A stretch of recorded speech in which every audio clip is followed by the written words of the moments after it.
اللہ میں بہت تھک چکا ہوں، جنہیں اپنا سمجھا وہی پرائے نکلے، جن کے لیے راتوں کو جاگتا رہا روتا رہا وہی میری بے بسی کا مذاق اڑاتے رہے۔ اللہ اب تو ان آنسوؤں نے بھی فریاد کرنا چھوڑ دیا ہے، کیونکہ یہ جانتے ہیں کہ اب اللہ کے سوا دنیا میں فریاد سننے والا اور کوئی نہیں رہا۔ اللہ تو نے کہا تھا کہ تو 70 ماؤں سے بڑھ کے محبت کرنے والا ہے، تو 70 ماؤں سے زیادہ محبت کرنے والا ہے، تو پھر آ جانا مجھے اس محبت سے لپٹا لینا، کیونکہ اب انسانوں کی دنیا میں میری ہستی بس بوجھ بن چکی ہے۔ اللہ میں جس راستے پہ چلا دھوکے نے میرا استقبال کیا، جس ہاتھ کو تھاما اسی نے مجھے کاٹا، اور جب میں چیخا، جب میں درد سے کراہیا تو لوگ بولے کمزور ہو گیا ہے، تو کمزور ہو گیا ہے، بزدل ہو گیا ہے تو، اس لیے تو رو رہا ہے۔ میری ماں نے مجھے دعا دی تھی کہ بیٹا کبھی کسی کو دکھی نہ کرنا، پر کاش وہ یہ بھی دعا دے دیتی کہ کوئی میرے بیٹے کو بھی دکھی نہ کرے، کوئی میرے لال کو بھی دکھی نہ کرے۔ میرے رسول کریم نے فرمایا تھا اللہ اس کے قریب ہوتا ہے جو ٹوٹ کر گر جاتا ہے۔ یا اللہ اس وقت میں ٹوٹ چکا ہوں، اس وقت میں بکھر چکا ہوں، اس وقت میں گر چکا ہوں، آ جانا مجھے جوڑ لینا، ورنہ تیرے ظالم لوگ مجھے روند ڈالیں گے۔ لوگ کہتے ہیں مرد کبھی نہیں روتا، لوگ کہتے ہیں مرد کبھی نہیں روتا، مرد کبھی نہیں روتا۔ سنو جب باپ کا کندھا نہ رہے، ماں کی گود باقی نہ رہے، بہن کی آواز سنائی نہ دے، بھائی بے وفائی کر جائیں، اور جب بیوی بیگانی ہو جائے تو اس وقت مرد کا صرف دل نہیں روتا، اس کی سانسیں بھی رو پڑتی ہیں۔ مرد کیوں نہیں روتا؟ مرد رلایا جاتا ہے، مرد تڑپایا جاتا ہے۔ بد نصیب وہ نہیں جو دنیا ہار جائے، ارے بد نصیب وہ ہے جسے اللہ کسی مظلوم کی آہ کا نشانہ بنا دے۔ بد نصیب وہ ہے جسے اللہ کسی دکھی انسان کی آہ کا نشانہ بنا دے۔ کبھی کسی کے صبر سے نہ ٹکرانا، کیونکہ جس کے ساتھ اللہ ہوتا ہے نا، اس کی خاموشی بھی قیامت بن جاتی ہے۔ اور ہاں ایک بات اور، کسی مظلوم پر ظلم ہوتے ہوئے دیکھ کر خاموش مت رہنا۔ بڑے ہی افسوس کے ساتھ کہنا پڑ رہا ہے جوانوں، مسجد اقصی کے صحن میں لاشیں بچتی رہیں اور تم خاموش تماشائی بنے رہے۔ نبیوں کی سرزمین خون سے تر ہوتی رہی، اور 57 ملکوں کے حکمرانوں کی غیرت بے غیرتی کے قبرستان میں دفن ہو گئی۔ کاش فلسطین جیسی مائیں پوری دنیا میں ہوتی، کاش فلسطین جیسی مائیں پوری دنیا میں ہوتی، تو آج ہماری نسلیں کسی فلمی ایکٹرز کے پیچھے نہ چلتی بلکہ حضرت عمر فاروق کے قدموں کے نشان ڈھونڈتی۔ اگر فلسطین اور غزہ کی مائیں پوری دنیا میں ہوتی تو آج میری قوم کے نوجوان سیدنا عمر فاروق کے قدموں کے نشان ڈھونڈ رہے ہوتے۔ فلسطین کی وہ ماں جس کے 5 بیٹے اس کی آنکھوں کے سامنے ملبے تلے دفن ہو گئے، نہ کفن ملا نہ جنازہ، بس ریت پتھر اور چیخیں، مگر وہ ماں روئی بھی تو صرف اللہ کے آگے۔ اس نے کہا یا اللہ تو نے دیا تھا تو نے ہی لے لیا، بس اب مجھے صبر دے کہ میں اپنے شہید بچوں کو ہمیشہ کے لیے بھول جاؤں۔ جوانوں فلسطین کی اس ماں کی چیخیں آج اگر حضرت عمر فاروق کے کانوں میں پڑ جاتی تو خدا کی قسم اسرائیلی اپنی پیدائش پر افسوس کرتے، زمانہ دیکھتا کہ اسرائیلی اپنی پیدائش پر لعنت کرتے۔ آج اگر حضرت عمر فاروق کے کان میں آواز پڑتی تو حضرت عمر فاروق کے ہاتھ میں تلوار ہوتی، وہ فلسطین کی سرزمین پر کھڑے ہو کر بلند آواز سے کہتے اے اقصی تو گھبرا نہیں، تیرا عمر آ گیا ہے۔ جہاں مظلوم روئے وہاں عمر خاموش نہیں رہ سکتا۔ آج عمر فلسطین کے بچوں کی لاشیں نہ دیکھ سکتے، آج وہ امت کے حکمرانوں کا گریبان پکڑ کر جھنجھوڑ کر کہتے اٹھو، جب تک اقصی قید میں ہے تمہاری نیند حرام ہے، جب تک عمر زندہ ہے، جب تک مسجد اقصی قید میں ہے اس وقت تک تمہاری نیندیں حرام ہیں، تم نہیں سو سکتے۔ مگر افسوس آج وہ چیخیں امت کے کانوں سے ٹکرا کر واپس جا رہی ہیں اور امت خواب غفلت میں سو رہی ہے۔ آج فلسطین کی ماں اپنے بیٹوں کی لاشیں اٹھا کر بھی یہی کہتی ہیں کہ میرے بیٹے مرے نہیں، وہ زندہ ہیں، وہ جنت کے دروازے پر میرا انتظار کر رہے ہیں۔ یہ فلسطین کی مائیں ہیں، جب بیٹے کی لاش دیکھتی ہیں تو کہتی ہیں الحمدللہ میرے بیٹے نے اپنی ماں کو سرخرو کر دیا ہے۔ ایک طرف وہ مائیں ہیں، آج ہماری ماں کا حال یہ ہے، آج اگر فلسطین کے لیے بیٹے کی آنکھ نم ہو بھی جائے تو ماں کہتی ہے چپ رہو بیٹا، کوئی بات نہیں، زمانہ بہت خراب ہے۔ میں نے کہا بی بی زمانہ ٹھیک کب تھا؟ جب کربلا کی سرزمین پر نیزے چلے تھے، تب بھی تو نبی کی اولاد سر کٹوا کر حق کی گواہی دے رہی تھی نا۔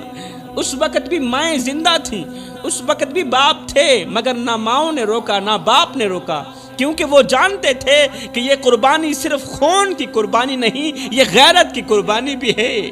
دل کے کانوں سے سنیے گا میری قوم کے نوجوانوں، کبھی بھی 5 موقعوں پر عبادت مت کرنا، ثواب کی جگہ گناہ ملے گا۔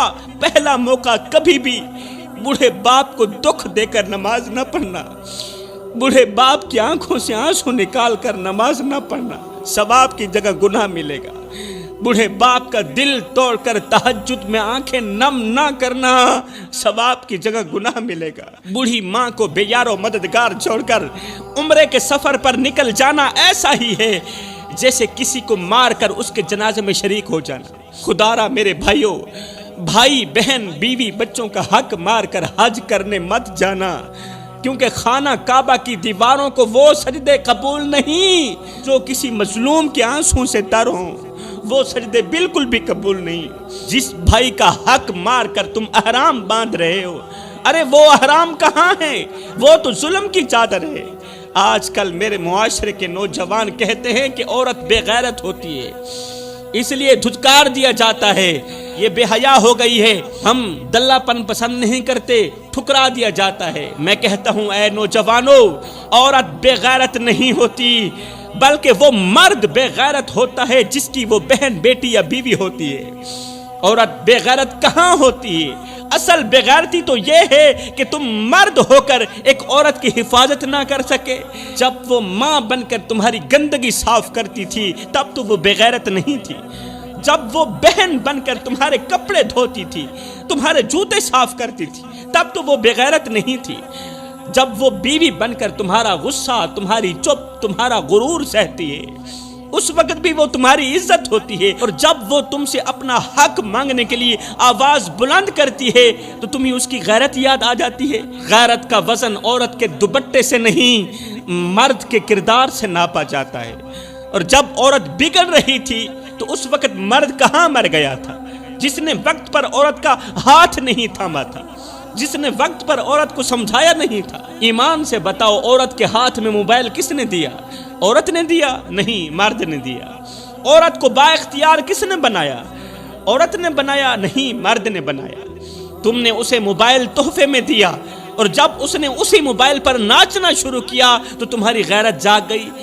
تم نے ہی اسے ماڈرن بننے کا مشورہ دیا کہ ماڈرن لڑکیاں ہمیں بہت زیادہ پسند ہیں، اور جب اس نے ماڈرن کا لباس پہنا تو تم نے کہا بے غیرت ہو گئی ہو، تم نے کہا بے حیا ہو گئی۔ اور نادانو، تم نے ہی تو اسے ناچنے کا مشورہ دیا تھا، تم نے ہی تو اسے پینٹ شرٹ پہننے کا مشورہ دیا تھا، تم نے ہی تو اسے ماڈرن بننے کا مشورہ دیا تھا۔ اگر عورت چپ چاپ تمہاری بات سہتی رہے تو وہ اچھی ہے، اور اگر کسی بات کا جواب دے دے تو تم کہتے ہو عورت بے ادب ہو گئی ہے۔ عورت جب تک برداشت کرتی ہے تب تک تم مرد کہلاتے ہو، اور جس دن وہ سوال کرتی ہے اس دن تمہاری غیرت جاگ جاتی ہے۔ دوسری طرف بڑے ہی افسوس کے ساتھ کہنا پڑ رہا ہے، آج کل کی لڑکی ماں باپ کی عزت کو مٹی میں رونج کر کسی آوارہ لڑکے کے ساتھ پکنک پہ جا رہی ہے، ہوٹلوں پہ مل رہی ہے، تنہائی کو محبت سمجھ بیٹھی ہے۔ کسی راہ چلتے آوارے نے کہہ دیا تھا کہ تم بہت کیوٹ لگتی ہو، تم بہت اچھی لگتی ہو، اسے لگا کہ وہ شہزادہ ہے، وہ تو مجھ سے محبت کرنے والا، وہ تو عشق کرنے والا ہے، اس لیے تو وہ کہتا ہے کہ تم مجھے کیوٹ لگتی ہو، تم مجھے اچھی لگتی ہو۔ ماں باپ کی عزت کی دھچیاں اڑا کر اس آوارے کے پیچھے بھاگ نکلی۔ 6-7 دن تو بڑے پیار سے گزرے،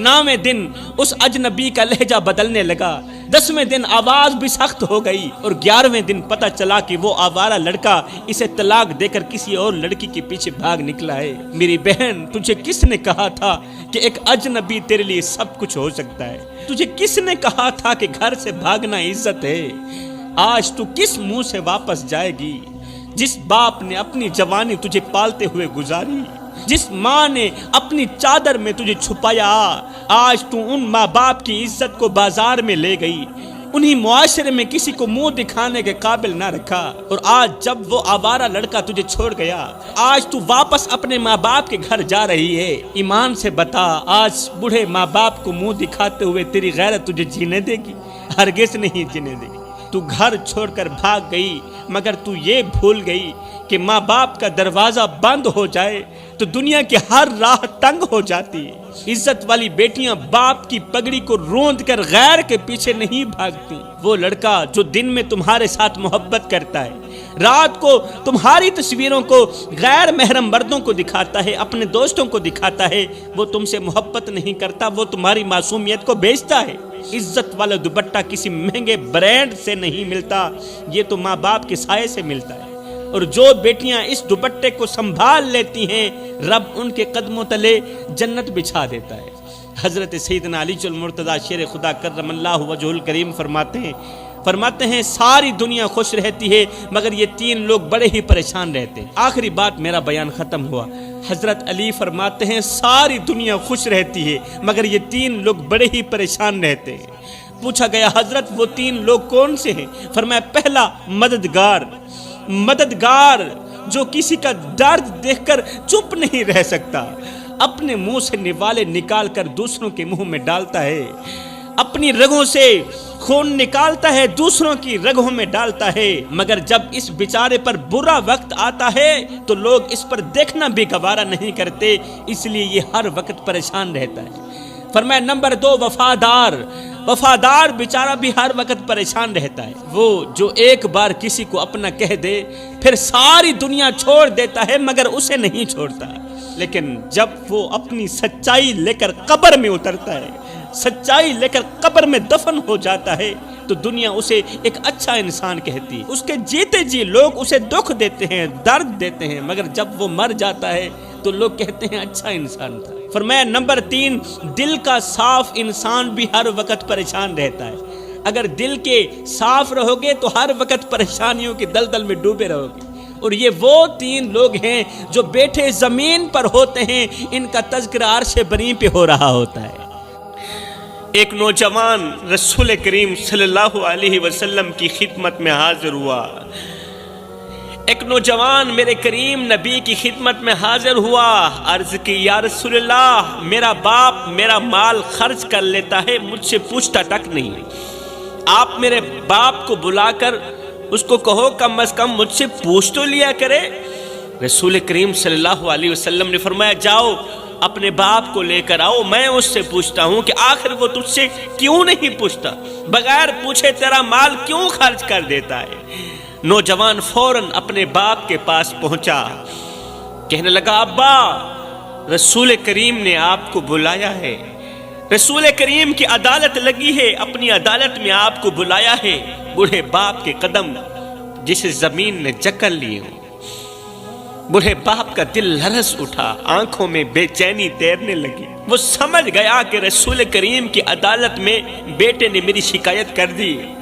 لرزتے ہاتھوں سے سوٹی سنبھالتے ہوئے کامتے قدموں کے ساتھ رسول کریم صلی اللہ علیہ وسلم کی پاک بارگاہ میں اپنے قدم بڑھائے۔ یہ بوڑھا شخص رسول کریم صلی اللہ علیہ وسلم کی پاک بارگاہ کی طرف اپنے قدم بڑھا ہی رہا تھا، ابھی راستے میں ہی تھا کہ ادھر سے حضرت جبریل علیہ السلام رسول کریم صلی اللہ علیہ وسلم کی خدمت میں حاضر ہوئے اور عرض کی یا رسول اللہ، اللہ فرما رہا ہے کہ اس نوجوان کے باپ سے کہو جو ابھی راستے میں ہے، آپ تک پہنچا نہیں ہے، جب وہ آپ کے پاس پہنچ آئے تو اسے کہنا کہ اے بندے جو اشعار تو نے راستے میں اپنے دل میں پڑے ہیں نا، پہلے وہ اشعار سناؤ۔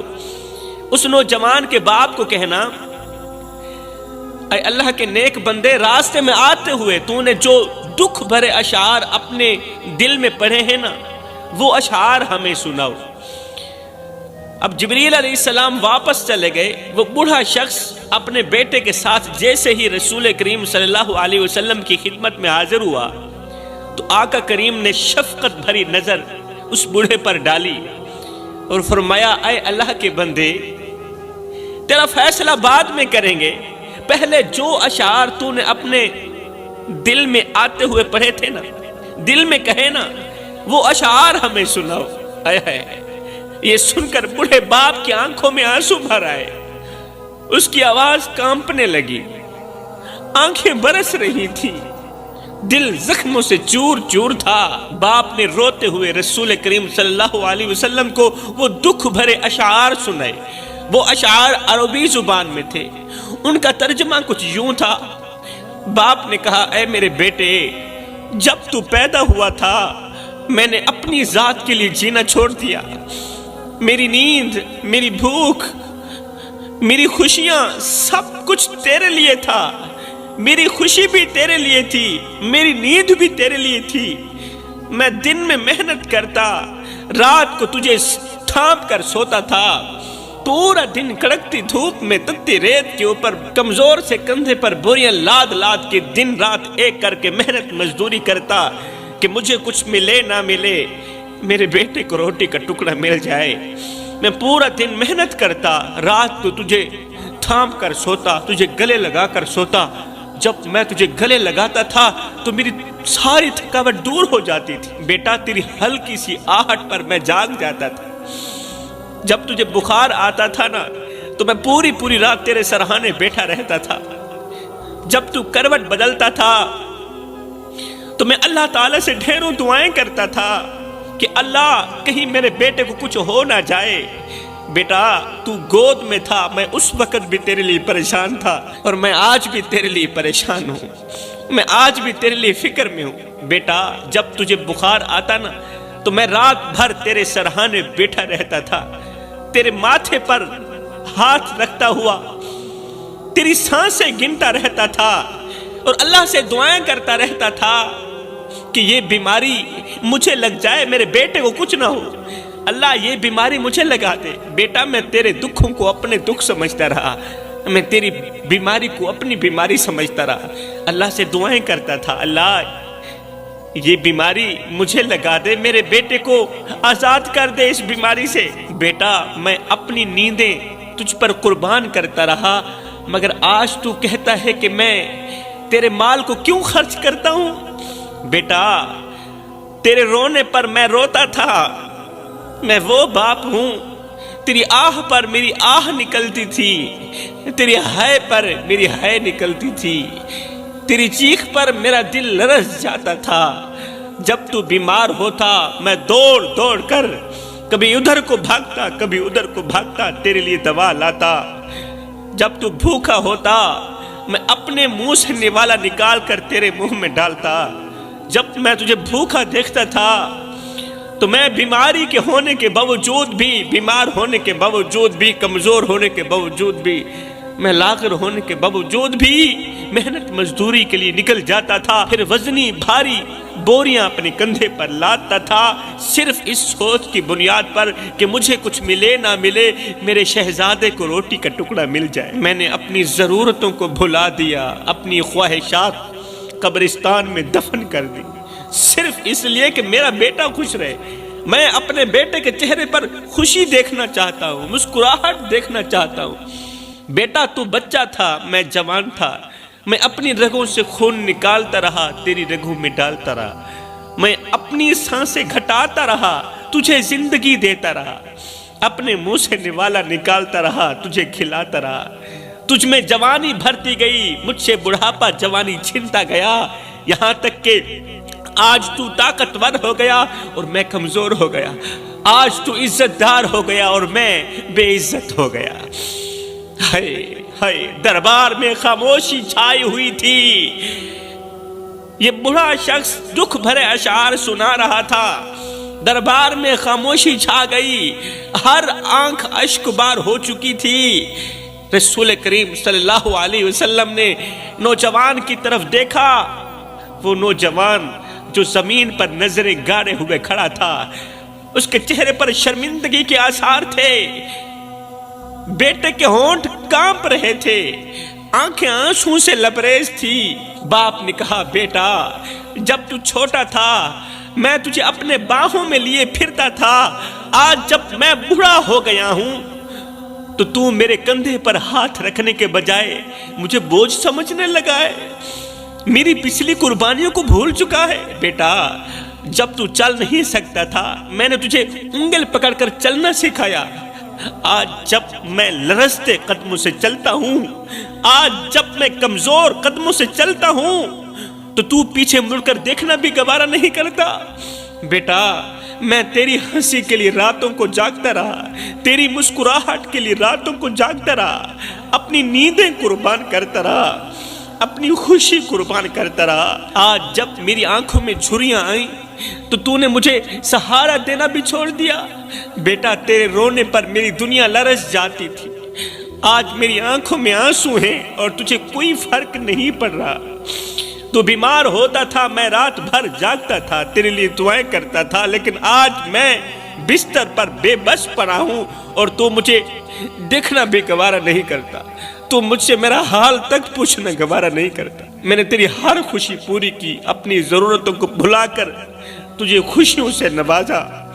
ہائے بزرگ کے دکھ بھرے اشعار نے صحابہ کرام کو رلا کے رکھ دیا. باپ کے دکھ بھرے جملوں نے صحابہ کرام کو رلا کے رکھ دیا. نبی نے روتے ہوئے نوجوان بیٹے کی طرف دیکھا. وہ نوجوان بیٹا جو اس وقت زمین پر نظریں گاڑے ہوئے کھڑا تھا، اس کے چہرے پر ندامت کے آثار نمایاں تھے. اس کے ہونٹ کانپ رہے تھے، آنکھوں میں پچھتاوے کے آنسو تیر رہے تھے. وہ نوجوان لرزتے ہوئے قدموں سے اپنے باپ کی طرف بڑھا. بوڑھے باپ کے قریب آیا اور اس کے کانپتے ہوئے ہاتھوں کو تھاما اور زاروں قطار رو کر کہنے لگا، ابا مجھے معاف کر دو. رو کر کہنے لگا، ابا مجھے معاف کر دو. میں نہیں جانتا تھا کہ میری ایک چھوٹی سی شکایت آپ کے دل پر اتنا بڑا زخم لگا دے گی. ابا میں نے آپ کے احسانات کو بھلا دیا، مجھے معاف کر دینا. میں نے آپ کی قربانیوں کو فراموش کر دیا، مجھے معاف کر دینا. میں نے اپنی ہی جنت کو اپنے ہاتھوں سے کھونے کی کوشش کی، مجھے معاف کر دینا.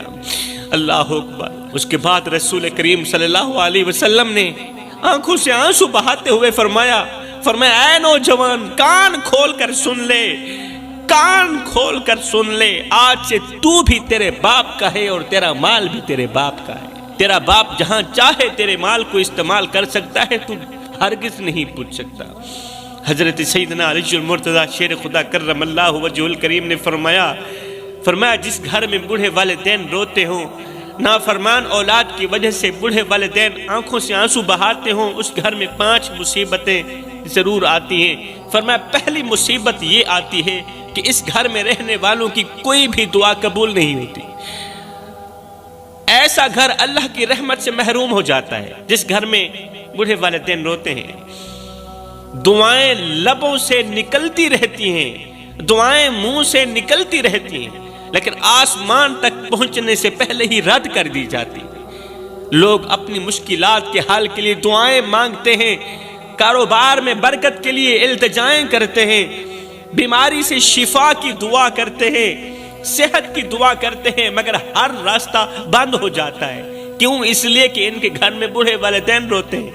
جس گھر میں بوڑھے والدین کے دل ٹوٹ جائیں وہاں برکت اور قبولیت کے دروازے بند کر دیے جاتے ہیں. حضرت حکیم لقمان نے کہا جس گھر میں بوڑھے والدین روتے ہوں شیطان اس گھر میں ڈیرا ڈال دیتا ہے. جس گھر میں بوڑھے والدین کی نافرمانی کی جاتی ہو، بوڑھے والدین کو بے عزت کیا جاتا ہو، اونچی آواز میں بک بک کی جاتی ہو، اس گھر میں شیطان ڈیرا ڈال دیتا ہے. اور جس گھر میں شیطان ڈیرا ڈال دے وہاں ایسی تباہی آتی ہے کہ انسان کی عقل دنگ رہ جاتی ہے. شیطان کا سب سے بڑا ہدف پھر یہی ہوتا ہے کہ گھر کے افراد کو آپس میں دشمن بنا دے، رحمت کو زحمت میں بدل دے اور محبت کو نفرت میں بدل دے. وہ گھر جہاں والدین کی آنکھیں نم ہوں، وہاں شیطان اپنے جال پھیلا کر ایسے حالات پیدا کر دیتا ہے کہ تباہی کے سوا کچھ نہیں ہوتا۔ وہ کون سی تباہی ہوتی ہے؟ گھر میں ہمیشہ جھگڑے اور بے سکونی رہتی ہے، یہ تباہی ہے۔ جب شیطان گھر میں ڈیرا ڈال دیتا ہے نا ماں باپ کے رونے کی وجہ سے، اللہ اکبر، پتہ ہے پھر کون سی تباہی آتی ہے؟ گھر میں ہمیشہ جھگڑے اور بے سکونی لگی رہتی ہے۔ اولاد اپنے دل سے ماں باپ کی عزت کرنا چھوڑ دیتی ہے، پھر رزق میں بے برکتی آ جاتی ہے، اور سب کچھ ہوتے ہوئے بھی ہر ایک چیز کی کمی محسوس ہوتی ہے۔ پھر عبادت میں دل نہیں لگتا، نماز اور تلاوت بھاری لگنے لگ جاتی ہے۔ شیطان دماغ میں ایسے خیال ڈالتا ہے کہ بندہ والدین کو ہی اپنی بدبختی کی وجہ سمجھنے لگتا ہے۔ جس گھر میں بوڑھے والدین روتے ہوں، وہاں بے برکتی ایسے بسیرا کر لیتی ہے کہ دولت ہونے کے باوجود بھی سکون غائب ہو جاتا ہے۔